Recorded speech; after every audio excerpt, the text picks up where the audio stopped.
It's a paradise, this country that we live in. When we compare with other countries and how them people suffering,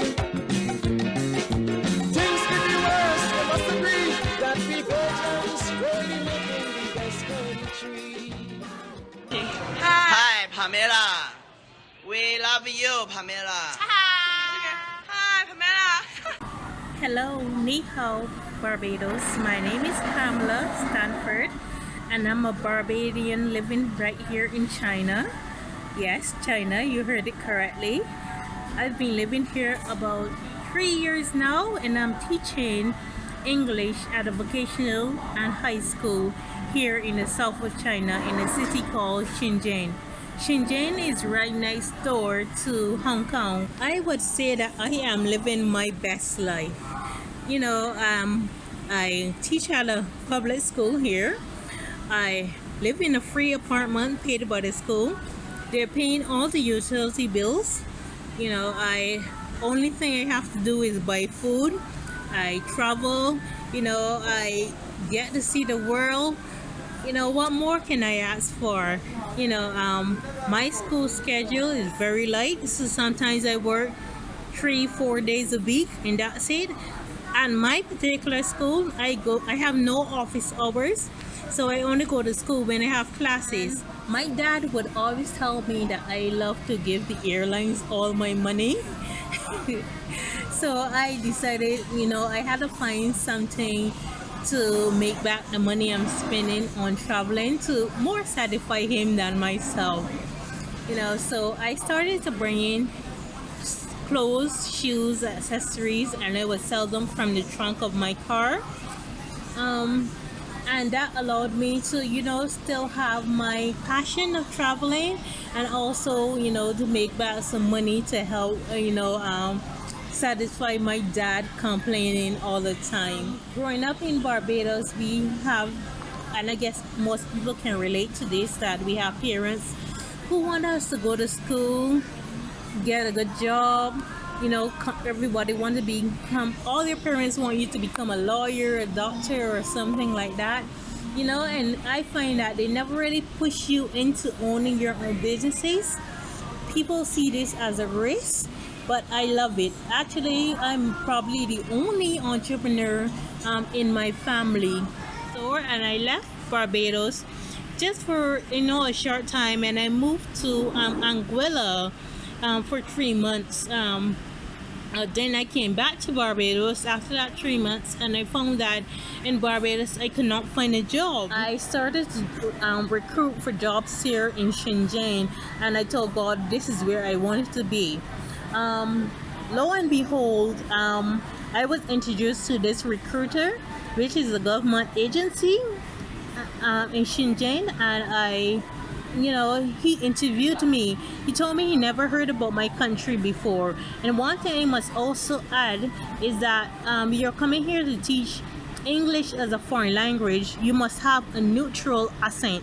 So you can come with, you know, your Bajan heavy dialect. You know, you have to make your voice very simple, very even babyish for some of these students. So yes.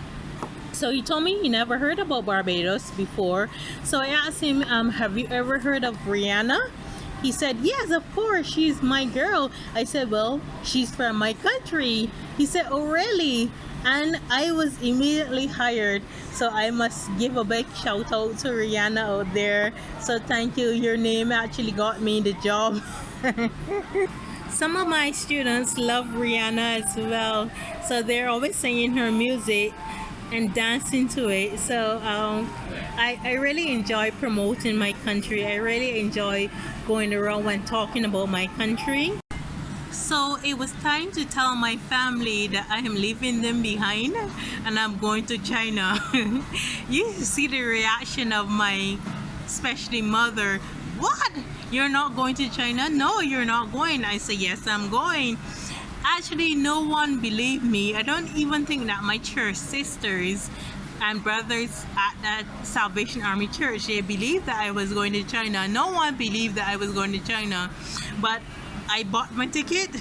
I sold everything I had in my apartment, and I said I'm going to China. My mom, of course, she was very scared for me.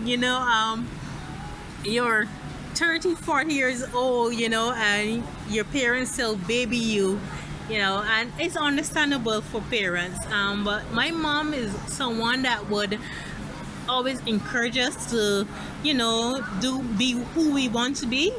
Although yes, growing up, you will hear that she prefer us to be, lawyer, doctor, just like the average parents. So I came to China, and mind you, I did a lot of research before I came here. So when I landed in China and I got off the plane, I had no culture shock, which is a shock in itself for a small island girl. I can't speak Chinese, I must say. I can't speak Chinese up to now. I can't. It's very hard, and my brain is old now, so I can't take in all these characters, all these tones and stuff like that. So I my students try with me but it hasn't deterred me. It hasn't put me off from coming here. It hasn't put me off from living here or anything like that. I always say to myself that if I was blind and deaf and living in an English speaking country, I would still have to operate. I would still have to, live my daily life. I use my Google Translator for everything, and I get around. And then my city is a tier 1 city, and you find a few people here can speak English, so I haven't found it to be very difficult. And also at school, we are supposed to teach English only in the classrooms to get the students, forcing the students to speak English. So Chinese is not needed in the classroom. So it was never something that challenged me being here. I came from the parish of St. Peter in a village called Boscabel. I have 4 sisters, no brothers, and I went to school at Boscabel Girls' School, and then moved on from there to St. Lucy's Secondary School.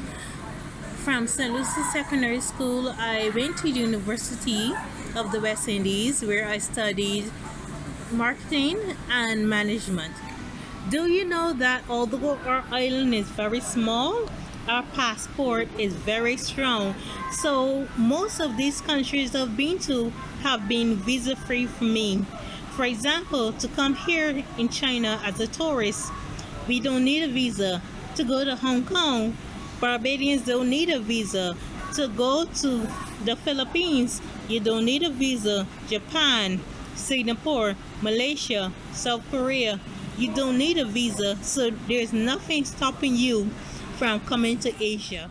I am Pamela Standford, here in China, and I want to say thank you, Barbados, for helping me to make a mark. When we compare with other countries and how them people suffering.